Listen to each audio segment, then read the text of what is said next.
So there she is, hanging on the painting tree, looking very, very splendid indeed.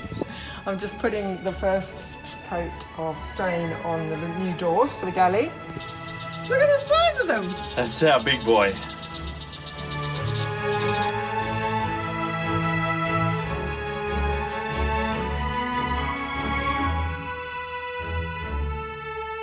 We're moving the boat off the anchorage and around to mooring for a week or two so that Magnus can fix the... Get the gearbox out. Engine, because we didn't want to take the engine out and then have, you know, be on an anchor and something happen and yeah.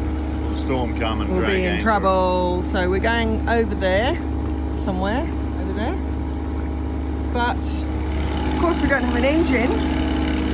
We still don't. So Evie's bringing us in, chugging us along, going outside the pack, around the back, and then in again, hopefully, so we don't have to go past too many boats. That's the idea, isn't it? Yeah. So what have you got to say? What's been going on? Yeah. It's 6 in the morning, and I said to Wendy, there's no wind, it's been really windy, let's move the boat. So jumped out of bed, and of course as soon as I get out and get everything ready, get the anchor up, starts raining. First rain since we got here. But anyway, that's part of the adventure. That's what you sign up for. So I'm just gonna get past this expensive catamaran in front of me, and then I'm just gonna go straight into the wind and up to the mooring. And that way, if that fails, at least the wind's gonna bring us back and hopefully miss all the boats in time for Wendy to drop the peg in an emergency, in case Evie stops. Which has been known to happen. Which has been known to happen. She's 27 years old. So when you gave her another service. And Nutshell is 40 on Sunday. So wow. Well, she was actually 40 a few weeks ago, but we couldn't do a birthday party because someone else was doing a boat birthday party, and we didn't want to crash their party. So we delayed a couple of weeks to have Nutshell's birthday party. Anyway, we're just about to turn around this very expensive cat called Zen Dog, who we passed down near Brisbane. We passed a cat because we were pinching really high into the wind, and we pinched higher than him. So there's one good thing about a mono, you can pinch higher. Anyway, that's all from me. So this is our mooring number, just so I don't forget it. Magnus has finished making the new doors and the new, I don't know, locker lid cover. Now it's my job to try and make the doors look like this door. So I've got a little sample bit of timber, and I'm going to play around with the stain and see what I can do. Well, this is my test piece, which has had about 4 coats of varnish on it. And this is the one I'm trying to match it with, or, you know, roughly match it with. So, pretty happy with that. I reckon maybe a little bit more, but it's shiny, so it looks different. But that'll do. I think that's not too bad. Tried some other ones. Tried a Jarrah one, but it was a bit too red. And then another one we had, which was a bit too yellow. So I think this one's the best one. What are you doing, mate? Oh, I'm just putting the first coat of stain on the new doors for the galley. Look at this. And I did a test here. That's got about 4 coats of this colour on it. And this is the door, so it's not a bad match. Pretty good. Probably needs a bit more. That was a Jarrah, a bit red, and that was an oak, a bit yellow. So we're going to go with the teak for the teak, funnily enough. Yeah, so it's going to take quite a lot of coats to get on it, to cover it. But, yeah, it's easy to do. Whoops, she says, making a mess. That's 2 coats on that one, 2 coats on that one, and 1 coat on that one. So a few more coats to go. Just cooking up a loaf of bread here in the camp oven. And then I'm going to put on a pork roast for tonight. So just going to check out the bread, see how it's looking. Oh, look at that. That is just about ready, I reckon. I can give that another 2 minutes just to crisp up just a little bit more, and that'll be spot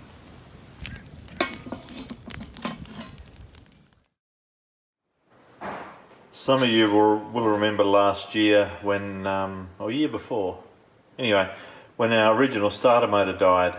I fixed it once, and this time it's going to get a full makeover. So all I've done is pressure washed it, and now we'll start to take him apart and find out what we need to do.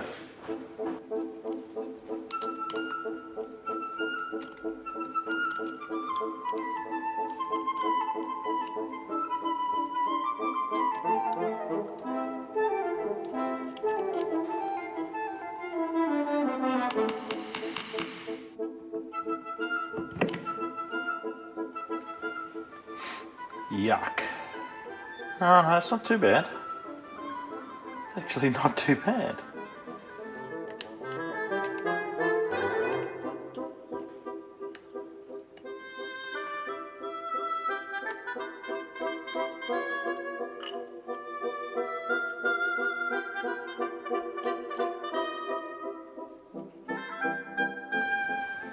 That's not too bad either.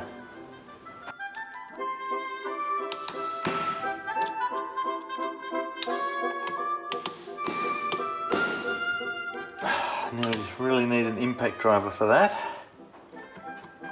Oh, that feels horrible. Impact driver. Not the ideal situation, but I couldn't find my impact driver. Oh, but look at that, straight out.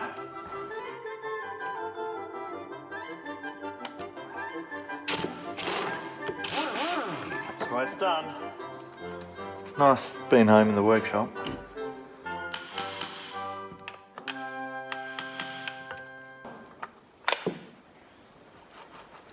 That all feels good too. Bearings look alright. Alright, time for a clean up.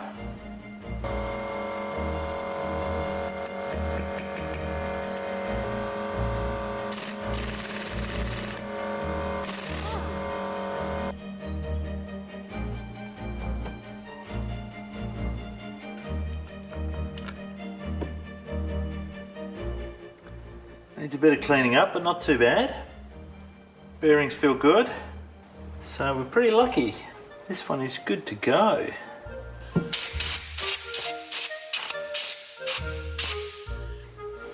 There we go, the commutator's all cleaned up and all brushed and clean, so that's good to go. Bit of grease now and we'll put this back together.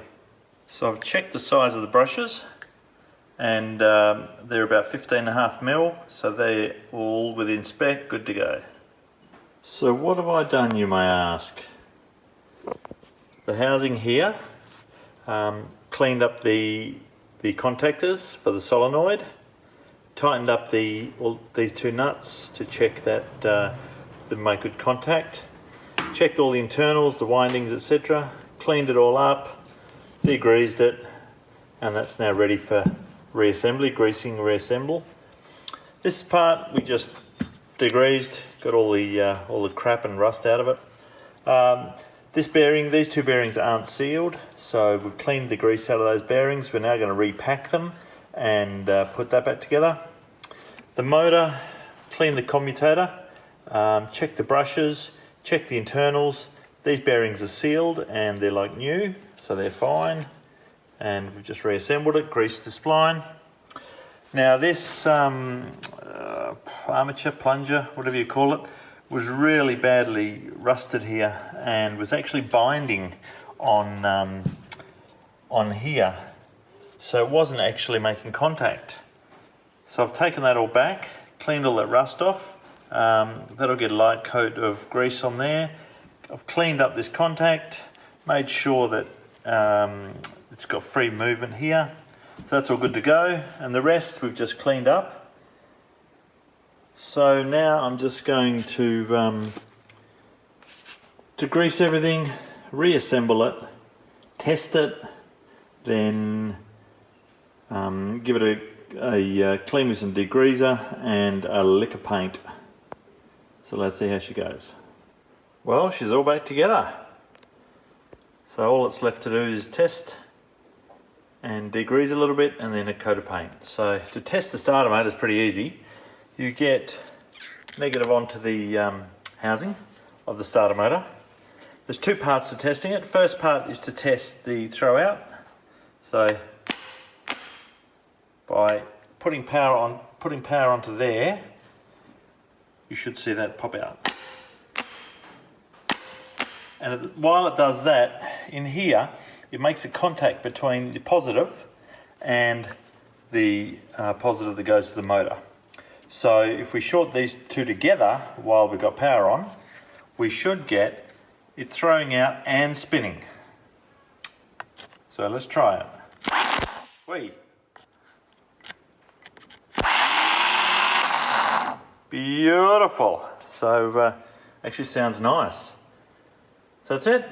One reconditioned starter, ready to go back onto nutshell after I give it a lick of paint. Just got to choose a colour now.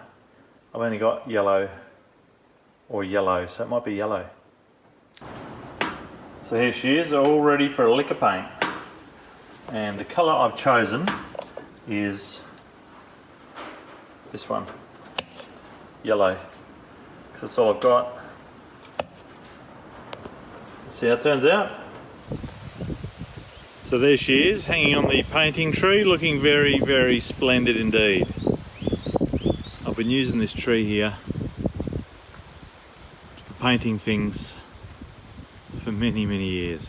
So yep, looks a bit like caterpillar yellow, but it's actually marigold. So yeah, just about the same colour as Izzy. There we go, a day later, paint's all dry, one totally reconditioned starter ready for nutshell. So this is the dam. It's pretty stunning. It's about 30 kilometres from our place.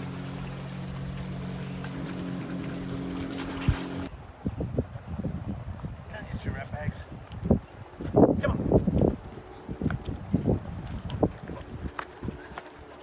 Come on. Come on. Come on. Come on. Good girl. Yes, she can do it. She did it with 3 legs. Incredible. She is incredible.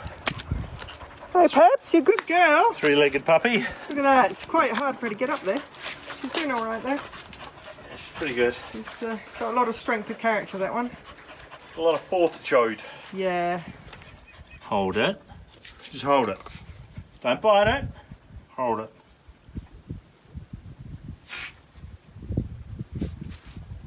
Okay.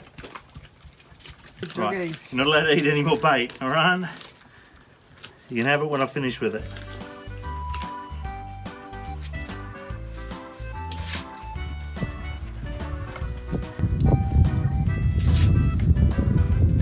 A very favourite bait of everyone's is the old cat food. So 80-cent tin of cat food sometimes returns a lot of red claw. So I've just got a couple of tins here left over from another trip.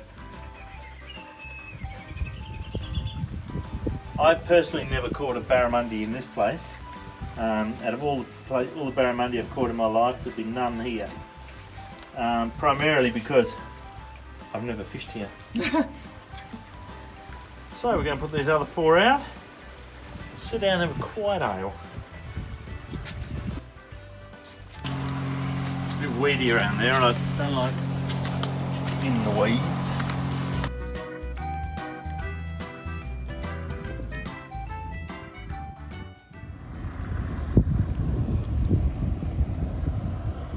Nothing in that one. Potato nil. Potato nil. Nil for the chicken.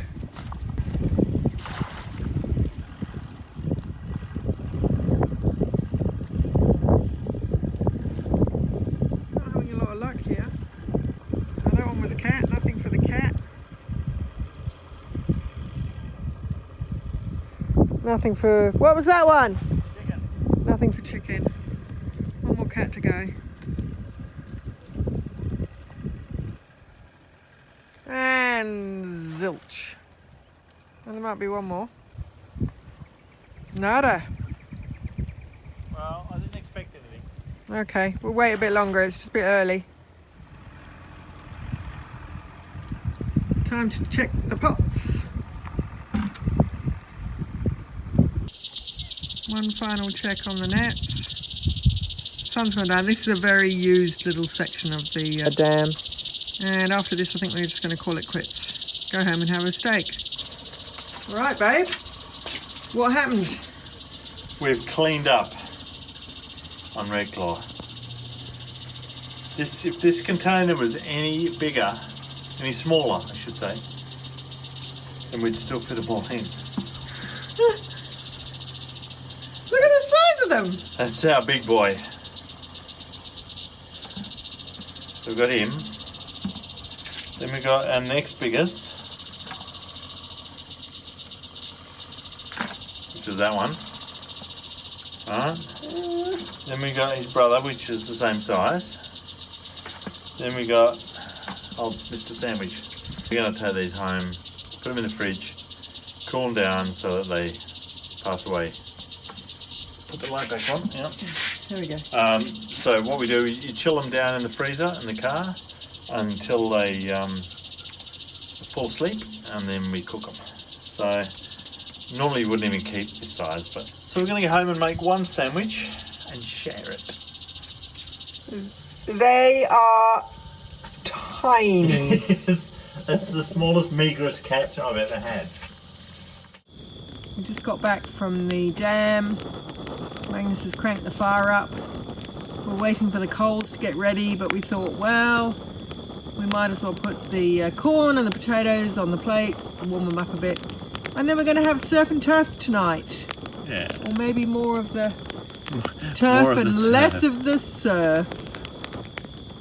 So to get the, in Australia we call it the poo chute, but to get the vein out of the back of the red claw, grab the middle of the tail fins, so this one here, you twist it sideways and you pull, and voila, it all comes out. So now we're ready to cook, but don't do it until you've disposed of them by freezing them. So that's how we do it. I always like to cook my crustaceans in the water they were caught in. So we took a bucket of water home with us and just pop them in. So, I mean, there's not much here, there's only 4 little fellas. And one more. Going red already. Yeah, put them back on the boil. They'll take about 10 minutes and they're ready to eat. Maybe less than 10 minutes because they're quite small. They're tiny. So they're all done. Beautifully Yeah, they look good. cooked. Put them up on the serving plate. Look at that. Oh. So the corn's ready, potatoes are ready, red claw ready. So now I just got to put the steak on. We've got surf and turf. Steaks are on. They'll take about 2 minutes per side. Flame grilled. Definitely flame grilled. Oh yeah, we've turned them over already. I think so. Wow. Woo, baby.